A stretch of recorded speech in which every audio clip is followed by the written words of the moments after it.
भारत की cricket team से कोई मसला नहीं है। भारत की क्रिकेट टीम से कोई मसला नहीं है, मसला मोदी सरकार का है और उनके साथ सिफारती ताल्लुकात बेहतर बना के तिजारत की जा सकती है। बिस्मिल्लाहिर्रहमानिर्रहीम, अस्सलाम वालेकुम, मैं हूं जमशेद खान। एक आज बड़ी डेवलपमेंट के हवाले से मैं आपको बताऊं कि हाफिज नईमुर रहमान जो जमात इस्लामी के अमीर हैं, उनकी तरफ से एक स्टेटमेंट आई। बज़ाहिर तो वो दो जुमलों की एक स्टेटमेंट है, लेकिन उसमें एक बहुत बड़ा एक हिस्टोरिकल बैकग्राउंड भी है और मौजूदा सिफारती एक जो अमल चल रहा है उस हवाले से भी उसने बात की। और वो बात ये थी कि जब उनसे पूछा गया कि आया पाकिस्तान में भारत की क्रिकेट टीम आ रही, उस हवाले से वो क्या कहते हैं, तो उनका जवाब था कि भारत की क्रिकेट टीम से कोई मसला नहीं है। भारत की क्रिकेट टीम से कोई मसला नहीं है, मसला मोदी सरकार का है और उनके साथ सिफारती ताल्लुकात बेहतर बना के तिजारत की जा सकती है। यह स्टेटमेंट ऐसे वक्त में आई है कि जब बात चल रही है यहाँ पर भारतीय क्रिकेट टीम के पाकिस्तान दौरे के हवाले से। लेकिन माजी की अगर बात की जाए तो जमात इस्लामी वही जमात इस्लामी है जिन्होंने वाजपेयी के लाहौर आने पर ना सिर्फ एहतजाज किया बल्कि वो सिफारती अमल को मुकम्मल तौर पर सबोताज किया।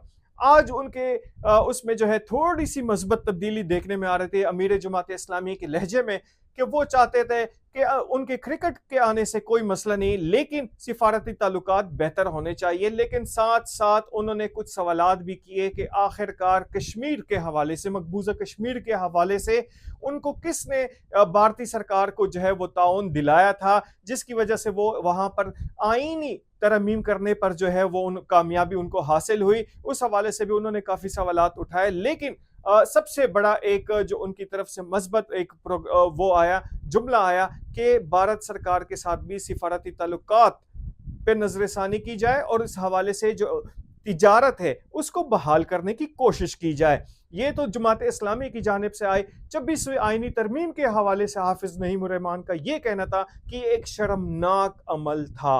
उन्होंने इसको एक शर्मनाक अमल का नाम दिया 26वीं आईनी तरमीम को। चूंकि यहाँ पर कौमी असेंबली सेनेट में उनकी सिर्फ एक ही मेंबर की अब्दुल अकबर खान साहब जो हैं उनके मेंबर हैं, ताहम उनकी सेनेट में कोई जो है नुमाइंदगी नहीं है। लेकिन इसके बावजूद भी हाफिज नईमुर रहमान ने इस सारे प्रोसेस को शर्मनाक करार दिया है। लेकिन 26वीं आईनी तरमीम सेनेट में और कौमी असेंबली में पास होने के दौरान एक और चीज जो नजर आई मुशाहिदे में, वो ये थी कि हमारे ऐसे सहाफ़ी हजरात, यूट्यूबर भाई जो हैं, वो भी पार्टी बन के वहां पे मौजूद थे। और दिलचस्प जो है सूरत हाल ये थी कि कुछ का कहना था कि शायद काजी फायज ईसा जो है उनको एक्सटेंशन देने के लिए ये किया जा रहा है। कुछ जो है वो जस्टिस मंसूर के हवाले से जो है वो बात करना चाहते थे।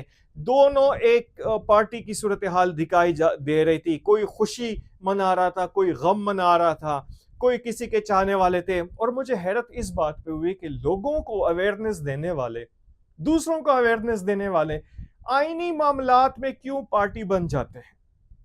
आखिर क्या वजह है कि एक शख्सियत, ओहदे की नहीं शख्सियत की बात हो रही और आप शख्सियत परस्ती में इतने आगे बढ़ गए कि सहाफी से लड़ रहा है, यूट्यूबर से लड़ रहा है, मेरा बंदा तेरा बंदा, मेरा बंदा तेरा बंदा।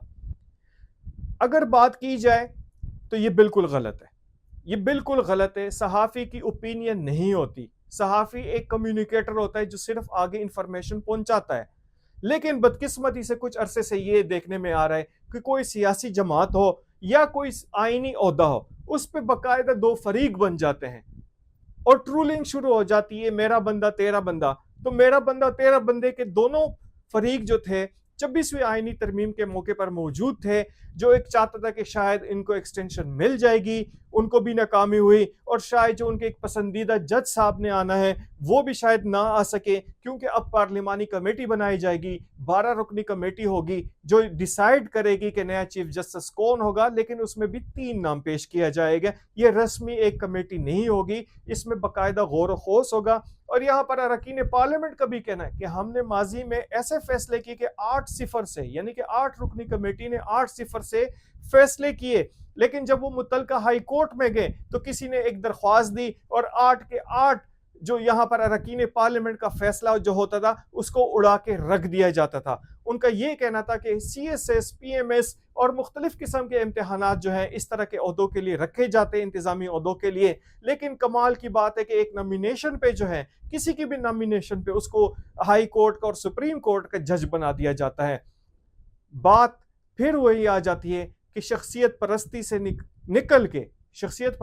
نکل کے اداروں کی بہتری، اداروں کی مضبوطی کے لیے کام کرنا چاہیے۔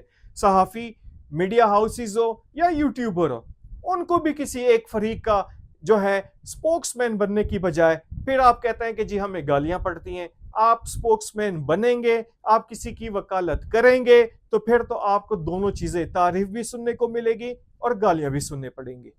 اب تک اتنا ہی، اجازت دیجیے، اللہ حافظ۔